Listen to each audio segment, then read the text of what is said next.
Welcome to Curious DK. Today we're going to address a question that came in on Nostr, which is, are the transaction fees of Bitcoin going to increase as time goes by? And the question further says, if miners are rewarded with less and less BTC with each halving, what will be mining incentive for them? It's a good question. It's a common type of concern to have. I think one of the first things I'd like to suggest is try to decide your answer to this question, which is what motivates miners today? And also what motivates any holder of Bitcoin?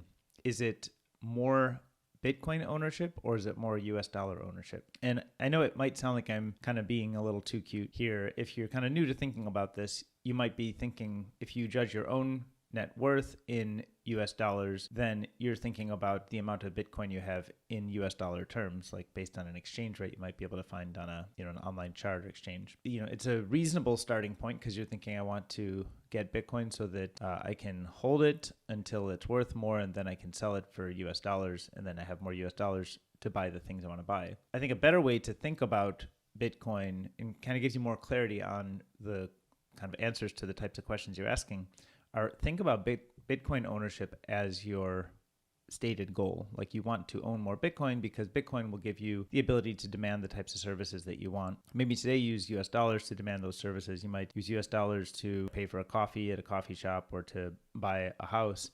But maybe if you were to, fast forward 2 years, 5 years, 10 years, you'd actually be able to use Bitcoin directly for that.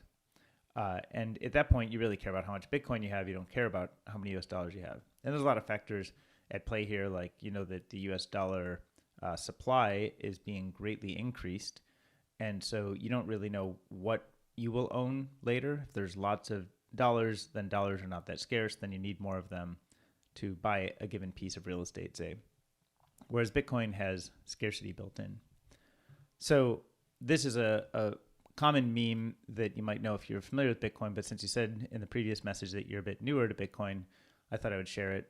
And this is, obviously from the movie The Matrix, and Neo is saying, what are you trying to tell me? That I can trade my Bitcoin for millions someday?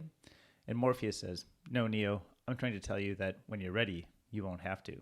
And so he's really talking about that idea of don't think about how much your Bitcoin will be worth in US dollars. Just think about how much Bitcoin you have, and will that be enough to sustain your needs in kind of a future where Bitcoin becomes the standard currency that you're using. And so to more specifically get into the details of your question, you should know, and I think you might already know this, but the miner's block reward, or also known as the block subsidy, used to be 50 Bitcoin per block. And you can see in this red chart here, you can see each epoch that halves, some people call it the halvening. And so it went from 50 Bitcoin per block to 25 Bitcoin per block. And then another halvening brought it to 12.5 per block. And today we're right in this area and it stands at 6.25 Bitcoin per block. So a miner who successfully discovers a block gets both the block reward or the block subsidy as well as transaction fees. And you can see that this keeps going down and it doesn't, eventually there's going to be no block subsidy. And I think even talking about it as a subsidy implies that it's subsidizing an ecosystem where maybe there aren't enough fees. Like there weren't, the very first Bitcoin block that was mined, there were no fees because nobody was transacting. So some component of a miner's revenue is in block reward and some component is in fees. And this is actually a popular topic to consider today because there's a lot going on with a bunch of activity on the Bitcoin blockchain. Here's another version of that same kind of chart, but this actually shows you day by day, and you can see the value in Bitcoin, and you can see the value of that subsidy in US dollars. So right now, if we look back here, like let's say September 14, 2009, it shows 50 Bitcoin.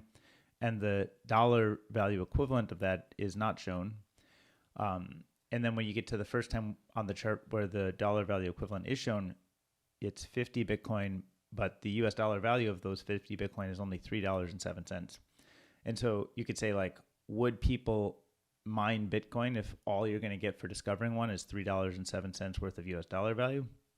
Well, it's, you could easily say no, but really it was mostly hobbyists who were kind of playing around with the technology, and they weren't really trying to run it as a very profitable business at that time.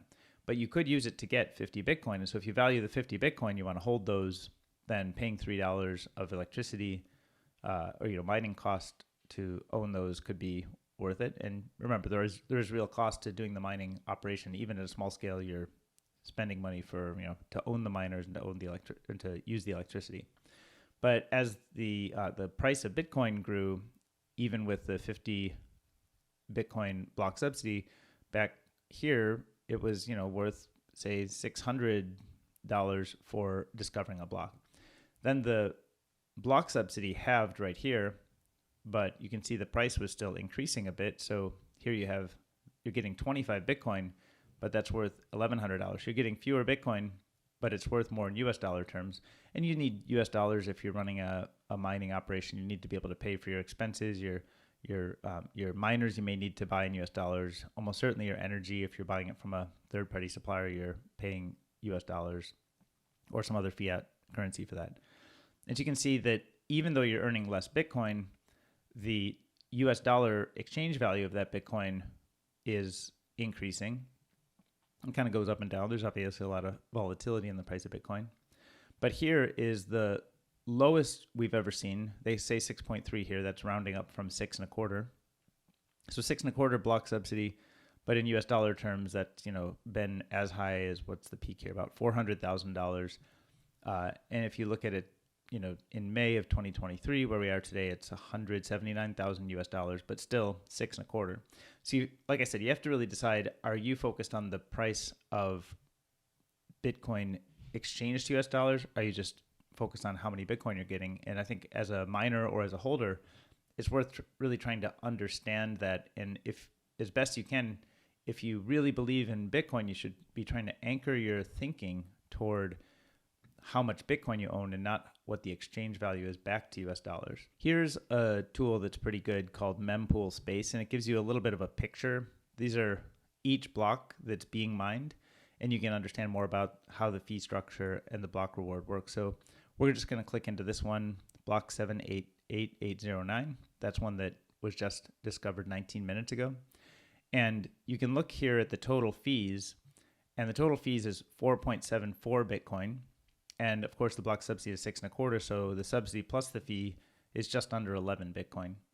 And that's what you get today. Now, we have had recently a few examples where the total fees actually exceeded the block reward subsidy. So here's one where the total fees is 6.45, and the block reward, the subsidy is 6.25. So you're actually, in this case, earning more from fees than you are from the block subsidy. Now, that's not a common case, but that happens as the blockchain, as more transactions get stored and there's more competition for the space there. So there's a lot of people who say Bitcoin will fail because the fees are too low. And then at other times, people come and say Bitcoin will fail because the fees are too high. And really, I think it's a pretty open market on how the fee market gets set. It's not that it's going to fail because it's too low or because it's too high. It's just an open market. And, there's pressures on that market to increase the fee when there's a lot of people who demand that they want their transactions to get recorded. And there's other times and there's other factors even that would cause some of the transactions to happen outside of the main Bitcoin blockchain that will reduce the pressure on fees increasing. I wanted to pull up a video here. I think this one's pretty interesting. This is a video of an early mining operation. This is actually the guy who first introduced me to Bitcoin was doing some mining in this barn. And you can see he's here with his kids and goats, and they're just kind of a small kind of family operation. And it was really a hobbyist. And I'm going to fast forward to the part of the video. Here's the pigs, where they're playing with the pigs. And I'll fast forward to the part of the video where they actually get to the mining operation. And here they are in the workshop. And there you can see the miners. You can see they're very kind of hobbyist style, and there's a fan that's blowing on them to try to cool them down. And he's just got them plugged into a bunch of electrical outlets there. So that's Bitcoin mining at a small scale a long time ago, back when Bitcoin was very young. And if you look today, it's a much more industrial type of operation because mining has gotten much, much more competitive. People understand that there's real value to owning Bitcoin, and there's people who've stepped up to build out businesses that operate to secure the network. And so this is an example of one of those businesses. This is called Riot Blockchain. and they run a bunch of miners. And if you go inside one of those buildings, you actually find this is what the mining operation looks like. So very different than back when that guy was doing it in his barn. They're now mining, at a very professional way, and that's because people recognize the value of Bitcoin and actually recognize that there's ability to support the network and build a business while doing that. And you can see similarly back when they were mining in a barn, I think that was right around like this era, and it was, the blue is the hash rate. It was very uncompetitive, and the competition to secure the network has continued to increase over time. And if you watch that blue line, it's very high now. So it's much more secure network. There's a lot more people in the world who know about Bitcoin, who are competing to secure the network, and who are mining to create that competition. And this is another picture from mempool.space. And this shows how fees have trended over time. We're looking at a 6-month time period. And you can see right now fees are at a fairly high rate, and it's set by an open market. There's no central planner who decides what the fees should be, but people submit the transactions they want with the fees they want, and the miners can pick up the transactions and record the ones that help them get paid the most. You can see here that we're in a high point right now. You can see back, if we look here, this is April 22nd. We're at a fairly low fee place. And then here in March, kind of mid to late March, we're at a very high fee place. And so it just kind of oscillates between low and high depending on demand. But there's not one right answer for what the fee should be. It's just an open market. And so there's tailwinds on what would cause fees to increase, and there's headwinds. And I'd say the best way to think about it is the tailwinds are more people know about and use Bitcoin. That's going to mean more people want to push transactions through Bitcoin. That means that that could lead the fees to increase as there's more demand for people's transactions to be recorded in the limited block space. The block space has a limitation, so you're only be able to record the ones that are most valuable. And there's more use cases that can be developed. That's also a tailwind for fees. So one of the use cases that you see recently, there's been this ordinals and inscriptions thing, which is kind of a highly controversial topic, but I don't see it as that controversial. But people who are following Bitcoin often see it as controversial. I think it's just the open market working as it should.